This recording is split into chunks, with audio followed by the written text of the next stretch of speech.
Ethiopians make up the majority of Lebanon's migrant workforce, with many women employed as maids. In Lebanon there is too much a problem. A very vulnerable situation. They're not going to. من جهته قال مستشار قائد الحرس الثوري الإيراني حسين طائب إن الانتقال فعل إسرائيل على انتخاب يحيى السنوار رئيسا لحركة حماس. قال وزير الخارجية إسرائيل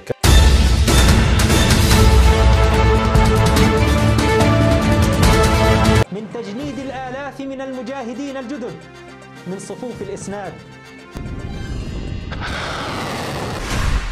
أعلنت جماعة الحوثي استهداف سفينة ومدمرة مظلومية الشعب الفلسطيني ومجاهديه، وردا على العدوان الأمريكي البريطاني.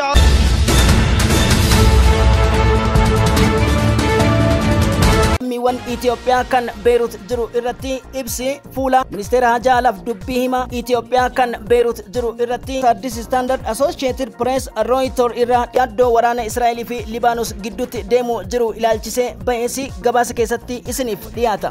Dhuma dubbii teenya hubannee jirra dafa lafa dammaqa Israa'el duguugamuuf jirti citiin hundi xumuramee jira.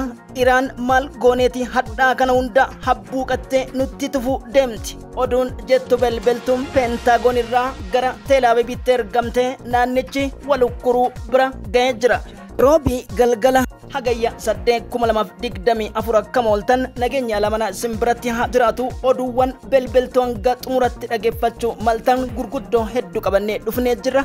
Kanneen chaanaalii keenyaaf haarawaa taatan sabskiraayib gochuun nutti dabalama. Akkasumas odeessa keenya dhageeffattanii mallattoo rukuttuu qubaa sana otoo hin tuqne biraan darbina isiniin jennaati ijoowwan isaaniitiin hanqafna.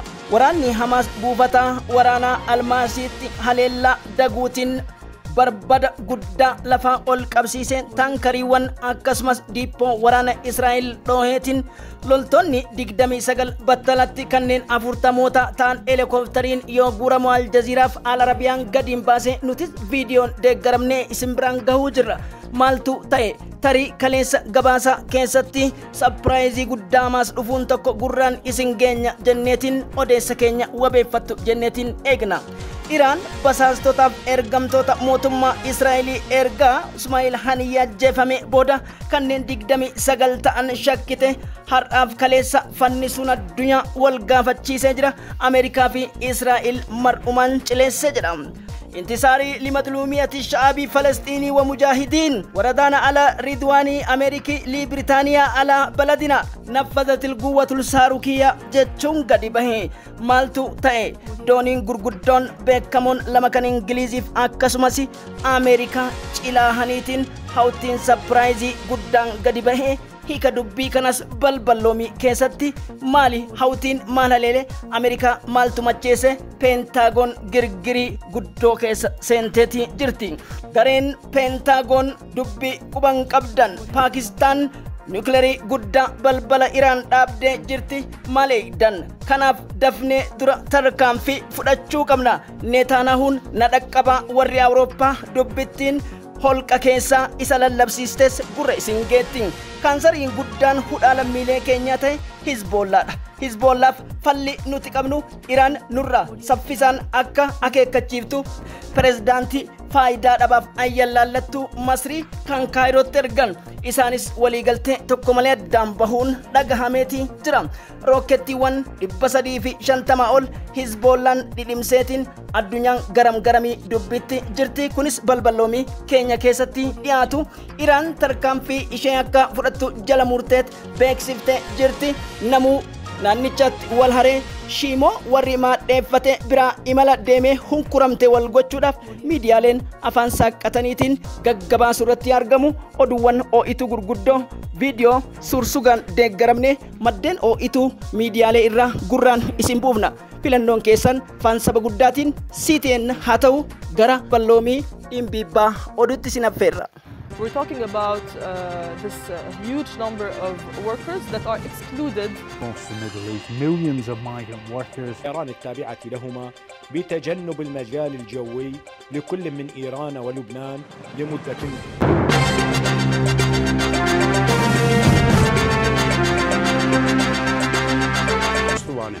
ثلاث عملية التشويق. حركة حماس قال وزير الخارجية إسرائيل كاتس إن انتخاب يحيى السنوار زعيما للحركة خلال الحرب من تجنيد الآلاف من المجاهدين الجدد من صفوف حول كيف ستكون هذه الضربة وما هي أهدافها يختلف يوميا.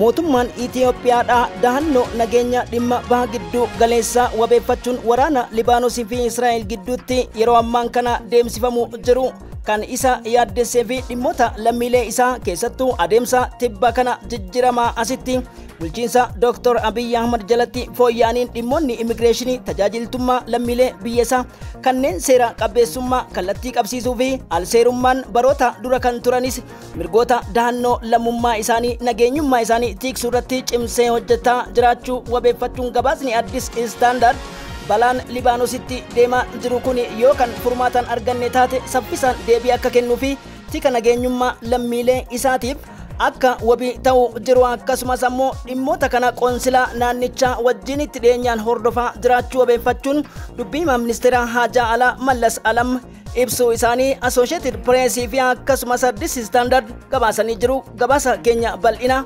odeessa Africa News GTN fi Addis Standard oduu galgalaa keessatti bal'inaan dhiyeessina.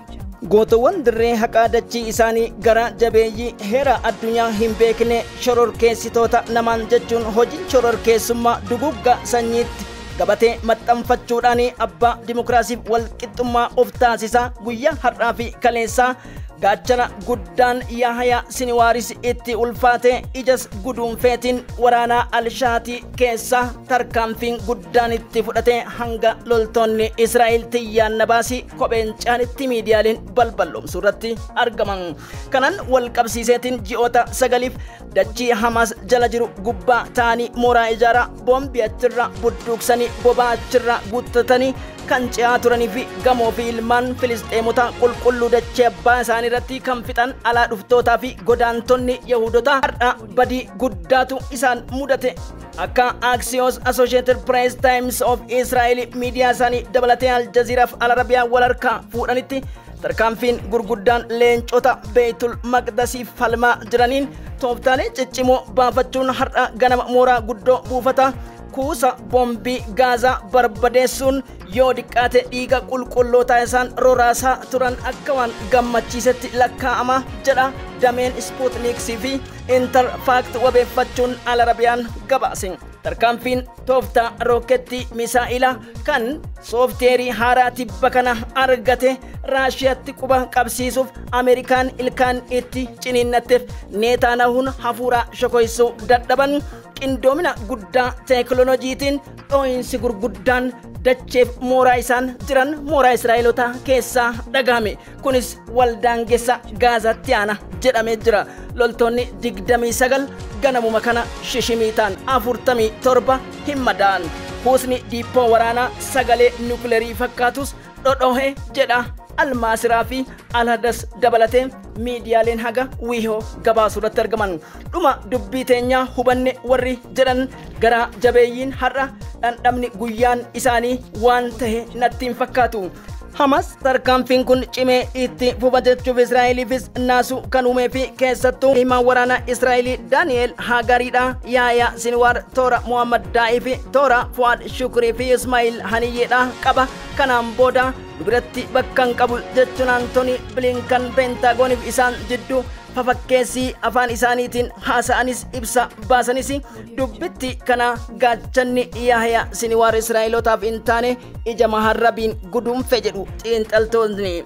Kanatti hin dhaabbanne Hamaas gana gartu tarkaanfiin keenya gurguddaan misaa'ilota haaraa arganneef meeshaa haaraa arganneen hundeerraa isin buqqifna haqa qabna jechuun ammoo Benjamin Netanyahuun sodaadhaaf malee sila boolla keessaayyuu ol jedhuun illee hin oolamne.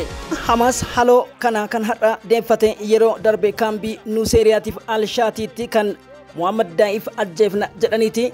Ijoollee tiyya keessaallee hundi isaaniitu hin dhuman jetti. Yaa garaa waa dhale kabajamtoota hordoftoota keenya obboleessi keenya kunis kana jedha. عارف لا لاقي عارف اجيب بنتي ولا عارف اجيب اخويا ولا عارف اجيب اختي.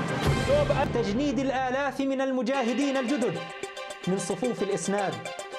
لعبت القوة بخطة اليوم التالي للحرب دورا في تمكين القسام ومتابعة الإخلاء مشان تقديم المصداقية عملية الرشاشات قومية الشعب الفلسطيني ومجاهديه وردا على العدوان الأمريكي البريطاني على بلدنا. وتكين كرا حقاتي شاهدا جران چنا دابچون دركما obboleewwan keenya Falastiin cina wayta dhaabbannu ammoo galaana keenya irratti isaan nyaata isaan ajjeesa isaan miidha galaana keenya eenyufis inayyamnu tarkaanfii gurguddaa kenninaafi jirra obboleewwan keenyaaf sagalee ta'uu hanga dhumaatti itti fufna sa'aatiidhaan daqiiqaadhaan tarkaanfiiwwan galoo galaana keenyarra kamiyyuu taananiin mirga isaaniif qabnuu fi deeggarsa isaanii cimsineet itti fufna akkasumas dooniiwwan gurguddoodha kan baharul ahmarii fi galoo galaana Edan irratti haleelleet jirra injifannoon keenya itti fufa irkannoon rabbii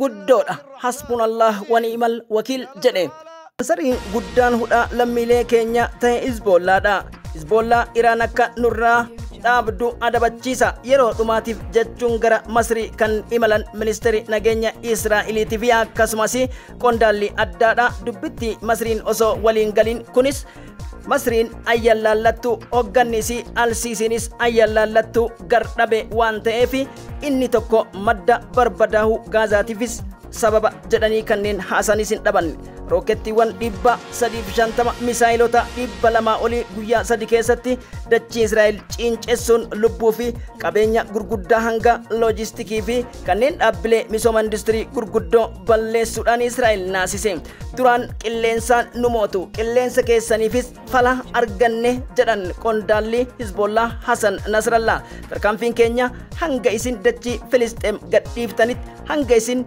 dachii humnaan qabattan kan Libaanoos gadhiistanitti yoomillee taanaan abadan dachii samiin walitti haa goydu amma tana lubbuun keenyaa baatu Hizbollaan nu dhiisa jettanii hin yaadina kana ofii keessan amansiisan taasisan Nasrallah taate المقاومة وخصوصا الطائفة الشيعية dubbiin isaanii hin galintu jira haleellaa fudhachuudha qabnu akkaataa fudhachuu qabnuun hin fudhanne wantoota callifneef qabna of baran jenneeti adawwiin Israa'eloota keessattu gaafa harka keenya jabeessine ammoo arguuf jiran kana gochuuf hin dandeenyas humnas qabnas hanga amma rookettiiwwan xixiqqoo fi tuttuqaadha لكن طهران تتحرك بهامش يسمح لها بحفظ ماء الوجه أيضا وكل هذا جزء من الفضل فيه يعود لتحالف الفني لأقمار التجسس الإيرانية والمساعدة في بناء الصواريخ harme keessaniiti qilleensa Iraan gubbaa eenyu balali'uu hin danda'u Iraan dallawa isii guutumaan guututti ijaarattee jirti koottaatii yaala irbaata misaa'ilota keenya ta'uuf jirtan Jeneraal Muhammad Reza Bagharii qondaalaaf ajaja waraanaa Riippaabilikii Isteeta Islaamaa Iraanii kabajamtoota hordoftoota keenya itti dhiyaadha. A range of 70 to 300 Iranians have learned their lessons. Iran's air defense now consists of Russian S-300 PMU-2s.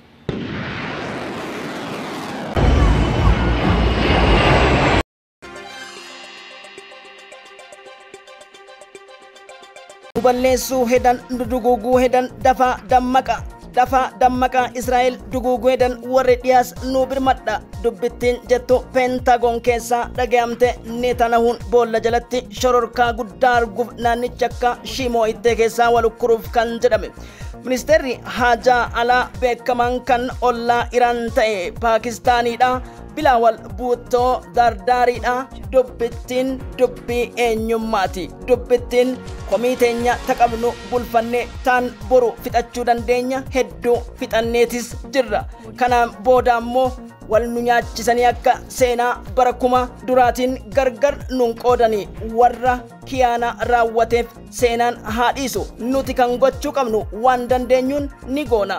Isaan duuchaan sanyii fi baraaruu deeman nuti maaliif hin baraarre? Osoo wal hubanne hanga har'aatu gargar nuun facaasanii waa hedduu hojjechuu dandeenya. Addunyaa irratti akka ilma namaatti hawaasa keenyaafillee taatu mootomnee sirnaan bulchuu dandeenya. Qabeenya keenya kan nyaatu kan biraati.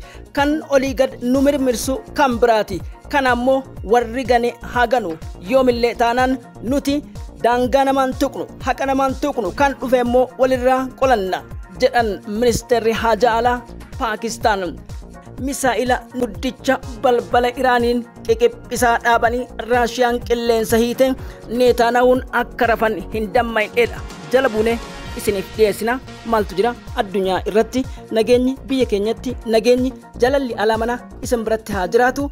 Like, share gochuun walii qoqqoodaa isiniin jechuu barbaada. Afaan keessaniin CTN hordofuu hin dagatina.